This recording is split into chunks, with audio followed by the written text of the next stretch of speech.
பாருங்க கைஸ், இதுதான் தேயிலை காடு. இப்போ நம்ம விறகு பறக்க வந்திருக்கோம். அது அப்பளே சொல்லிட்டு தான் கைஸ். 1 2 3 ஈஸியாக இருக்குன்னா அங்கனக்குள்ளே போடு பறக்கி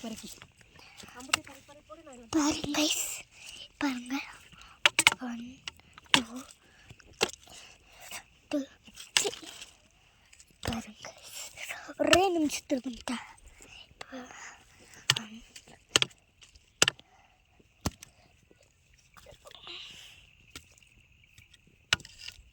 பார்த்தீங்களா கைஸ் எப்படி விறகு கிடக்குன்ட்டு. இந்த விறகு தான் நாங்கள் இந்த விறகு வச்சு தான் நாங்கள் அட்ஜஸ்ட் பண்ணிக்கிட்டு இருக்கோம். ஆனால் இந்த விறகு நல்லா பிடிக்கும், நல்லா தீ எரியும். அதனால தான் நாங்கள் இந்த விறகே பறக்குவோம். இல்லைன்னா புது விறகு தான் புது விறகு தான் வெட்டுவோம்.